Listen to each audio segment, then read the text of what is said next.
Hello, good afternoon, and thank you for joining this session. My name is Manas, and I'm CEO and co-founder of this company called Nagarro. And my journey as a co-founder began 30 years ago, 1996. And in these 30 years, we have worked with a large number of companies, well-known companies, companies that you see all around here, in their digital journeys as they have reinvented themselves for the digital world. Today, we are 18,000 people in 38, 39 countries. And with this intimate working with companies as they have gone through their digital reinventions, we have learned a few things that I'm going to share a bit with you. Because as we embark on this next journey of AI transformation, I think there's a lot that we have to port from what we have learned in the past to this new transformation. So that's what my talk is all about. And just to summarize it at the beginning before I dive into the detail, I'm going to talk a bit about the technology side. I think there is a big need to understand that this AI transformation should not be thought of piecemeal on the technology side. You have to have a concept for it, you have to have a framework for it, and we as a company, of course, work on platforms and accelerators, and how do you get this whole agentic AI framework to work and make these interconnected workflows and all of that, make it grounded in the context. And so there's a lot of detail around that. There's a lot of detail around the fact that the pilots you run, the use cases you run, how they tie up to each other, how they all sort of add to the framework that you're building. Because it's not about the use cases in themselves, but the larger vision that you're driving, and how each use case helps the next use case become easier, less expensive, how you build that out, right? So that's the technology side. And you will meet a lot of my colleagues who will talk a lot more about it if you come to our booth. But at the same time, and maybe what I'm going to spend a lot more time about today, it's the concept and the larger framework around the business, around your business, and around your company.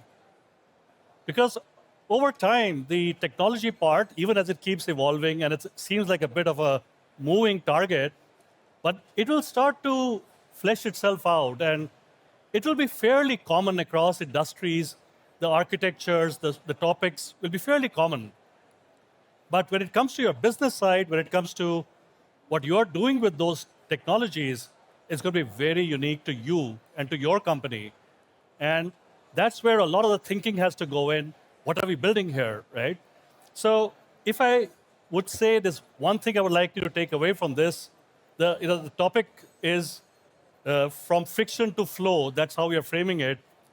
I think that you and I, as leaders of our companies, if we can get our companies to start to get sensitized about frictions and get sensitized about how to remove these frictions and focus on these frictions, that's a very big win.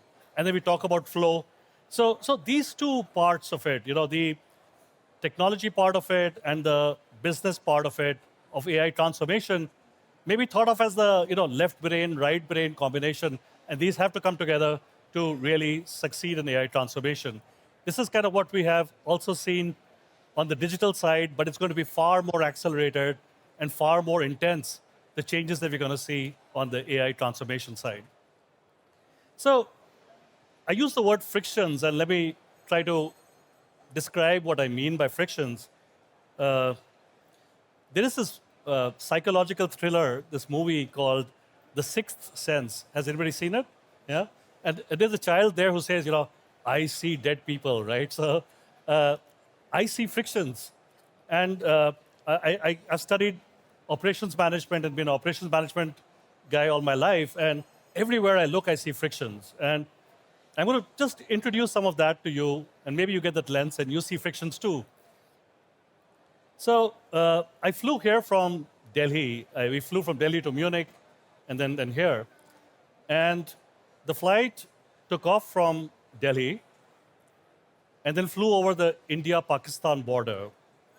And as it did that, I was well aware that had the plane been an India-registered plane, it could not fly over the India-Pakistan border. It's closed to all Indian aircraft for the last several months since there was a shooting war across the border. And then it flew over the Pakistan-Afghanistan border, where there's been a shooting war last week and 600 people dead. And then it had to go north over Iran, and then had to go south to miss Ukraine, and then it went all the way up to Munich. Now, this is a very sensitive topic or a very intimate topic for me because Nagarro works in flight planning. I said we work with lots of great companies, and one of them is Lufthansa. Lufthansa Systems has one of the leading products in flight planning, Lido 4D. So in fact, if you flew here and your pilot said your flight time is so many hours and so many minutes, very likely they were using software that we have built or helped Lufthansa build. So that software is an amazing piece of work. It has all kinds of optimization for, fuel economy, how much fuel you should carry, for dynamic rerouting due to weather, for even routing for air traffic control costs, trying to optimize that. And today, greenhouse emissions, how do you optimize that? So a lot of mathematics going into this flight planning product. But today, and for the last several months, the main determinant of the flight path of all these airlines from Asia, South Asia, East Asia, into Europe has been the wars that are happening across the world, right? And if you go to flight radar, you'll see all these flights converging into one small narrow corridor as they snake their way across these battlefields, right? So what happened to technology? We were building technology, and we haven't solved the problems. We haven't solved the problem of world peace. We haven't solved the problem of hunger. We haven't been able to give every child, an equal opportunity. In our societies, we are polarized. We haven't solved the problem of, gender balance. I mean, even here, even in this, we haven't solved many of the fundamental problems of human society. And it's not technology. It's actually the way we are set up as human systems. And I think that's the point I'm trying to drive at, that there's a lot that leads to this wars at the country level, leads to polarization at a state level. And at the personal level, it's a lot of frustrations. If you look for frictions, you will see the frustrations everywhere. So this event is very well set up, and the registration was quite smooth. But you all had to take a picture of your ID, and then you take a picture of yourself. And you were not sure if, this morning, it didn't look like me anymore, right? Because I was with my hair unkempt. And so there are all these frictions. And flying in here, I counted 10 times I stood in queues to fly in here and taking out your boarding pass, taking out your ID. And at the German immigration, the immigration officer asked for my return flight ticket and wanted to see my hotel bookings and wanted to see my credit cards, that I had enough money to stay here. So for one reason or another, it's all kind of broken, right? And I go up to the hotel in Barcelona, a room I've booked, and still they want my passport and they want my form to be filled out. And what are we doing with technology? This technology was made 30 years ago, right? What are we still doing, right? So the point I'm trying to make is that frictions, you have to be sensitized to frictions to try to remove them, right? And I think as leaders, we have to sensitize our organizations to sense these frictions and sniff out these frictions as we encounter them. The corporation, the modern corporation, is an attempt to fight these frictions and to align hundreds or thousands or tens of thousands of people into one direction. And I think it has done fairly well and has become kind of the dominant organization of today, right? If you look around here, this is basically different organizations, and they have aligned themselves in a certain way, and they're able to steer people in a certain way. So there's been a fair amount of success. But even still, within these organizations, there are still frictions. There are frictions of expertise, for example, right? So I may have an expertise, or my team may have an expertise, and you may have a different expertise. How do I contribute with my expertise into your work? How do you contribute with your expertise into my work? A couple of weeks ago, I was at this very famous storied car company, and one of their strategic goals is to bring R&D closer to procurement. Now, you would think that this fantastic company, really one of the world's top companies, really good brand, long history would have sorted this out. But even so, because they're all specialists, they have their own little ways of working, and then having that feedback loops, having the collaboration. I mean, they feel they can actually make a lot of money in a slow moving environment by just getting this thing right, right? So even the best companies struggle with this, right? And then there's the frictions from context. You know, maybe at M&A brought some small team into your team. Maybe it's a different country. You know, as I said, we operate in 38 countries, and you will be surprised how different HR and labor laws and cultures are, and things that you can say or do in one country, you just cannot say or do in another country, right? And so it is complicated, and even with our clients, we see that it's really causing a lot of complexity. Then there are these incentives that this is a man-made problem, but we create these incentives in our organization. You know, maybe product management has time to market as a goal, and procurement has lowest cost as a goal, and maybe compliance has, you know, safety. Compliance is like, stop, stop, stop. Let me first get everything right. So we have different goals, and you know, as you get beyond that to, you know, ecosystems of different partners, and you get to the time dimension, where you're saying, you know, it's not just about the frictions you have, but also the frictions that are inertia or the desire to not change or status. You know, all of these things add to the frictions of the enterprise. And if you look around, you'll see a lot of that in your enterprise. But the reaction, the knee-jerk reaction with AI transformation to these frictions is often, let's automate it all, right? Because the human being is so visible in the manifestation of these frictions, we think the human being is the obstacle, and we want to, you know, let's automate it. Let's get rid of the human being. And that's just the wrong idea. The human being is in many cases, you know, finding the way around those processes and systems. If the processes were very clear and well documented, you would probably have automated away anyway, right? The human being is, of course, at one level, the human being is what all of society is built for. The economy is built for, our companies are built for, and humans understand humans really well, right? We are born to humans, we love humans, we give birth to humans, and we have friends who are humans, and we understand humans at a level of sophistication that we don't have the instrumentation to actually teach a machine today. So of course there's that part, but also within the enterprise, there's so many unwritten rules, and you know, if you were trying to build a self-driving car, and you just gave it the traffic laws, and you gave it an owner's manual, you could not get it to drive. You would have to drive the car on real streets for tens of millions or hundreds of millions of miles before the car learns to navigate itself. And our organizations are very, very similar, very complex. And if you change a person and bring someone else in, or change a team and bring another team in, it's a totally different organization, because all the unwritten rules that you've had in the past are no longer in place. So it's really, really important to remember that. And the human being, and I see this every day in my own organization, we are constantly talking to each other, we're constantly negotiating across rules, we're constantly looking for the exceptions, and we're very tuned to finding out, you know, how to balance competing objectives and so on. So that all of that is a very rich tapestry of grounding that we have, and we will need if we talk of AI transformation. One of the when we talk of grounding, we talk of grounding of AI models in structured data, in systems of record, in, you know, business language, and all of that stuff. But this grounding of, you know, how things actually come together in an organization, that's extremely important, and it's not fixed. You know, it changes. So after you know, when new tariffs hit, it's a totally different world and needs to be rethought through, right?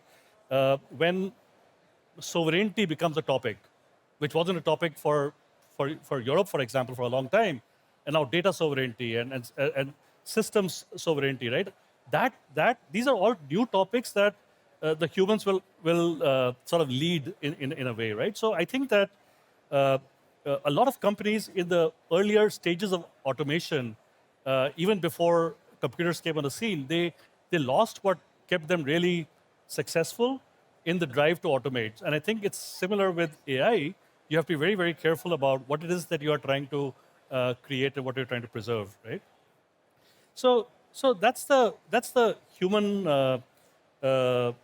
part of it, and we talked of the frictions and the need to sort of ground stuff in the lived reality, the lived context of the organization. But I want to go beyond that a bit, right? So I think that this transformation needs also the vision for the future, because in the absence of that, it looks like just automation. And the fact is that as consumers, we might be very excited about AI, but as workers, most people are a little bit fearful. And maybe 25% of people are, still excited, but a lot of people are fearful, and they're fearful for themselves, they're fearful for their families, they're fearful for their children and what they will do. And I think that reductionist environment of thinking, reductionist thinking that AI is going to come in and just automate the work that we do is problematic because it doesn't tie into our historical record as a species, but two, it also changes the lens that we are using on this topic. And if you look at the real breakout successes, the iconic successes in companies. You look at Apple with Steve Jobs. I had the chance to sit in the classroom in the 90s when Steve Jobs was speaking, and I had just come from India and I did not know who Steve Jobs was. And but when he was asked about questions about the future, he would be like spaced out. He'd be like, "In the future, this is how things will be." And it's that ability to imagine the future that's really, really important. And it's the same with Elon Musk and this whole multi-planetary idea of SpaceX. Large imaginations, right? So I would like us all to imagine this really brilliant future, right? This complete, as perfect as Hollywood can make it. And this future is one where there are no frustrations, there are no queues, there are no forms to fill out. It's just the perfect future. It's not so effortless that it becomes boring, and yet it is not so tedious that it becomes frustrating, right? So the right balanced future. Everything is lovely. You meet the right people. You're always in love, and it's reciprocated. And you have the sun is always out, and it's a nice. The weather is nice, and I'm just sort of riffing on it. But in that future, where does your product or my product or service? How does it fit? How does it fit into that future, that ideal future, that future that's so great that you can barely imagine it, right?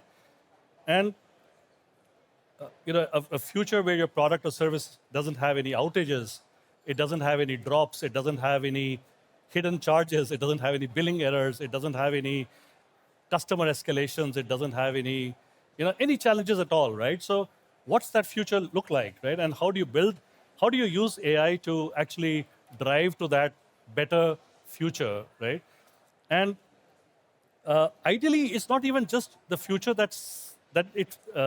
for the product or service that fits into this ideal, but actually creates this ideal, enables this ideal. I mean, the technology is there. I mean, if my neighbor in Delhi calls my phone as I'm standing in front of the check-in at my hotel, in my Barcelona hotel, that call is automatically routed right to where I'm standing, right? Which is magic. It's really magic. You guys all know it's trivial, but it's magic. But why can't that actually give my ID to that the clerk in front of me and give the verification that it is actually me? So there are all these different ideas I think that can emerge from this idea of this beautiful Hollywood idealized paradise kind of future if you work backwards from it. And I think it's really important as you lead the companies into your company into AI transformation that apart from the working through the frictions that exists in the company, there is this vision that you can then also drive the company towards. So, I talked about Steve Jobs, I talked about Elon Musk, but since we are in Spain, I would like to talk about a Spanish entrepreneur that I really admire, which is Mr. Ortega of Inditex and Zara. And I think the kind of transformation he wrought in the apparel industry is the kind of transformation that we should be trying to bring into our industries today. And uh, back in the 90s and 2000s, the way large retailers operated, fashion retailers operated, was with 6 months, 9 months lead times from the time you designed a garment to the time it hit the stores. And it was approaching the entire industry in a certain way. And Mr. Ortega, starting from first principles, starting from what the users wanted, starting from this beautiful imagined future for the users, for the consumers, that they see a celebrity on television, and they want to wear something quite like that, or something inspired by that, or something that connects to that. And he created a model which took stuff from design to in store in a couple of weeks, and put the commercial people together with the designers, vertically integrated with partners, and reimagined the entire industry, created the category of fast fashion. And in 10 years, from 2005 roughly to 2015, the company's market cap went up like 5x in a slow-moving, relatively slow, old-fashioned industry. It just completely reinvented the industry. Now, of course, they have many other competitors, but they really reinvented the industry. So coming back and stepping back and summarizing, when we look at AI transformation, I think we have to, of course, look at the technology side. We have to understand the technology side, and there are broader topics of governance and that have to have a framework, that have to have a concept. And we, as an engineering company, as a consulting company, are very happy to work with you or anybody else on that. And there'll be lots of others who can provide parts and bits and pieces and technologies that fit in, and all of that is very important to have that sort of unified view. But the submission is that it's equally important to have a unified view and a cultural change in the org. It's a bit like kaizen that Toyota championed, this continuous improvement, small bits. The search for frictions and the elimination of frictions has to become like a kaizen culture in the organization.